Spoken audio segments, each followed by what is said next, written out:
Welcome to Business Coaching Strategies, how to achieve the life of your dreams. When we start our businesses, our desire is actually that we would have some success. I don't usually meet people that go, I want to have a lot of strife and a lot of struggle and just kind of be in mediocrity for the rest of my life. I don't usually encounter that, and that's pretty rare when it ever does happen. But most of us start off and we have a desire, or we have a dream to get ahead and make things happen in our lives, more so than what we did in maybe working for another individual. And not that working for somebody else is wrong or bad, it's just maybe a stepping stone and something that we need to do. The entrepreneurial spirit needs to be fed, and we need to let ourselves do that by actually becoming entrepreneurs and business people. So I want to take a minute just to imagine what life could be really like if we really get things working for ourselves. Imagine having all the profit that you need to run your household and your family and your business, having even more than that than just, kind of making it do or making it paycheck to paycheck kind of idea, but really getting to that level where you understand that, things are really starting to prosper. That means that you'll be able to take the kind of vacations that you want, drive the kind of vehicles that you want, send your kids to the colleges that you want them to go to. You'll be able to contribute to charities. You'll be able to do all the good things that you want. Because in fact, having good cash flow really doesn't have to mean that you're actually greedy or anything like that. It's not a bad thing. It's just really that it's all about, what we get for the service that we bring to the world. So when we're servicing others and we're in service to others, I guess is the better term, we're going to get paid for that accordingly, and that's exactly what we're talking about here. So when you make profit, it's not a bad word. We just want to turn around and convert that to lifestyle. Unfortunately, there's a setback. What happens is that we find that because we've ran the business ourselves and we are the person that really represents the most of our business, we might have employees or not, we find really quickly that the minute that we're not in our business, things change. So we have to stay working. I know a lot of business people, a lot of entrepreneurs that really haven't had a break in so long that they can't remember when the last holiday was that they had. And even if they had a holiday, they took their cell phone with them, they took their portable computer to do some work at a distance, or they felt that they were really just kind of scared to leave it for too long because you didn't know what was going to blow up until you got back home. So if you're getting anxiety about leaving your business and you're not able to get the sleep that you want at night and it's just not seeming to work for you, you got to know that you've now created a monster. Your business owns you. And what I mean by that is this, is if you don't have any freedom in your life and you don't have any opportunity to actually create the lifestyle that you want outside of work, you got to know that your business has now become something that's like a chain on your leg, holding you down with a ball on it. And that's just not exciting. Nobody wants to get in and really be tied to their business so much that they can't take and enjoy life just a little bit here and a little bit there, or maybe even take a big holiday. That's what this is all about. So what's really going on, and how do we actually make this all happen for ourselves? Well, the first thing that you got to know is that, running out of time and finding yourself tied to your business is part of the growth cycle of a business. We will all go through that at some level. We're all going to find ourselves building our businesses and finding ourselves lacking time. There's always this deadline, there's that deadline, there's this set to do. It's hard to say no to a client. If I don't leave my phone on and I don't answer it, I'm going to lose clients. I'll lose market position. I'll do all these different things. And that is a part of our growth. Matter of fact, at RG Performance Development, we've studied the growth success cycle, and we have a blueprint on this actually. And what we've discovered is that, people will go through certain levels of growth as they're establishing their business and growing. This particular one is exactly the same thing. And so what happens is we get to the top of this growth curve and things get tough. It gets harder to be motivated. You might find yourself going, I don't feel like going in today, or I just can't get into it, or I'm just not feeling the energy I had when I first started my business. All of those things are available. All of those things happen. And when you're at that first level or plateau, that's just an indicator that you're about to plateau. And so here's the thing. Here's the secret I'm going to give you that's not on our worksheet, and it's something that I'm just going to give you verbally. I want you to know that, what's really happened is all those things that made you brilliant and made you work and made you get to the place where you could start your business and grow your business are now the same skills that are slowing you down from getting to the next level. Because you need to make a shift. So if you think about it from the perspective of a car, when you're in a car, if you've ever driven standard, you know that you got to go from first to second at a certain time, or the motor is going to really rev high and burn out. And you have to turn around and push the clutch in and pull the lever. And in that moment when you're coasting, you're shifting gears. And the same thing applies to your business. There are times when you're going to need to shift your gears.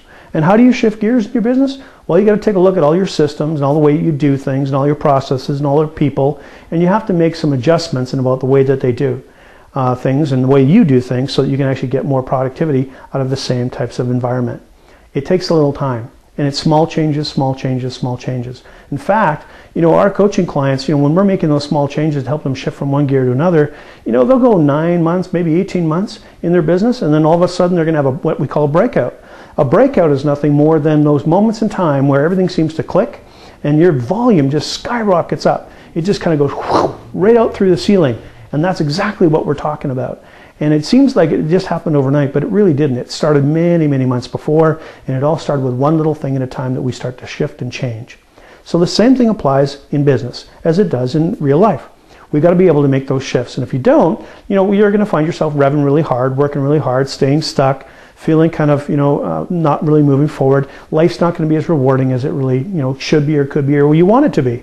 And all of those things seem to slow us right down. The second thing that we have to know about this particular shifting is when we talk about this and go to the next level, it's really about leadership. It's really about bringing people in and changing the way that you're leading them so you can get more productivity out of them, get more things done in less time. If you don't have leadership that's going to be at a certain level to get to the next level, you're not going to be able to make it. So let me explain how this works. I want you to imagine that on your side or underneath your arm, you've got a visible gauge that's plastic and see-through, and you can tell how much leadership that you have. And if you're a natural born leader, you're going to have a higher, leadership level to start with than some of us. But the whole thing about leadership is you learn it as you go. And so they can be taught. So even if you start at a low level, you can be a top-notch leader in no time at all just by studying the concepts and principles. They are learnable, and it's not like, some people would interpret them as being something that you have to be gifted at. So regardless of where you're at, you have a leadership level.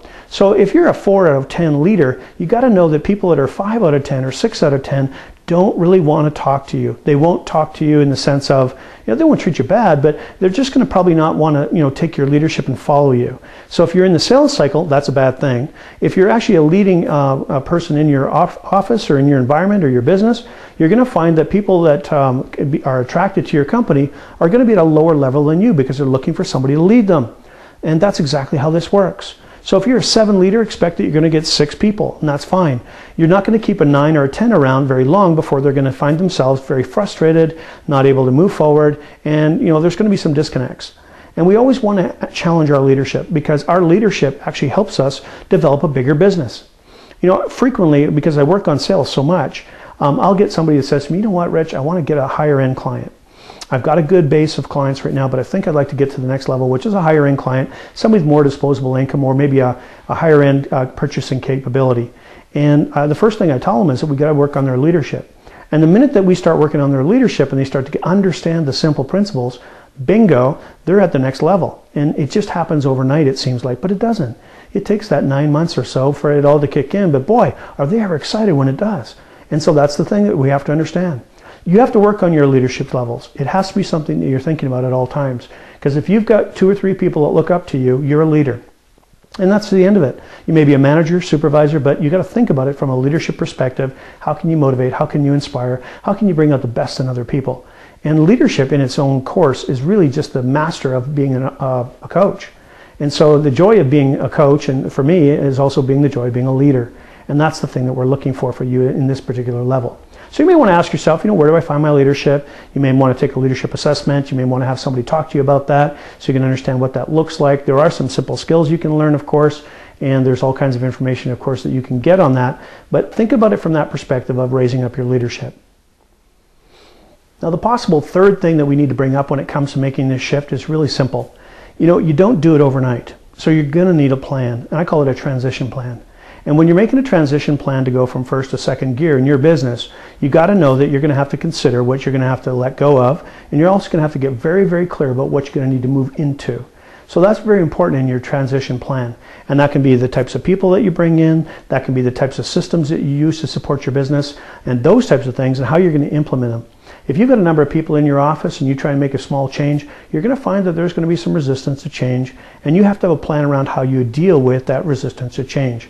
Because even the best ideas, if they're not accepted by the staff or the people that are supervising, they're not going to turn around and implement those ideas. And that's going to leave your business in a place where you're not moving forward. So our objective always is to turn around and have a transition plan that talks about the soft things, how your leadership will work, how the resistance to change will work, and how it'll be accepted, and all of those different emotional factors that we never really think about when we think about doing things. Because resistance to change, or when you don't have people buying in to your change, is really going to be detrimental to the growth of your company. Can set you back, so you don't want that to happen. And if you've ever heard horror stories about some people that have built businesses and talked about, those troubled employees, you got to know that these things can really derail things for quite a while. So I want to encourage you to get yourself a transition plan if you're getting close to that level and you need to make some adjustments, because that's the thing that's going to help you. So remember, when you're trying to create the business momentum that you want to make a shift in your business, you've got to have those three factors. You're going to have to deal with your leadership. You're going to want to make sure that you're talking to getting your transition plan together, and you're going to want to really know what you're up against before you make the shift. If you don't know what you're doing when it comes to all of that, you're going to find yourself in a lot of trouble, probably faster than you really desire. So know that shifting is normal and that you can do it, and we support that. So if you need more information on that, scroll down to the bottom of this page, take a look at one of our strategy sessions. They're free. Come in, get some questions answered. We can actually help you out with that. Maybe even get you a blueprint so you can actually make some adjustments there and get some things going. You may want to consider some support, and we've got lots of options for that as well. You can have everything from self-coaching to leadership training to one-on-one coaching or any fragment thereof. It's kind of whatever you need, we've got it available for you. On top of that, though, you're going to want to check out our free offering that we have here as well. We have a free product that we've put together. It's not something that we designed it as a free product. It was actually a $400 product that we decided to give away first free, and then we'll put it up next year as a valuable product that we can sell for $400 with a few extra things on there. But it's very good information. So you want to check out for the free information. You want to check out and get some information directly one-on-one. Take a look at what we have to offer here, and just keep in mind that we're here to help you. Our main mission is to help make your success very, very simple and very attainable. So again, check everything out, and we'd be glad to help you out in any way we can.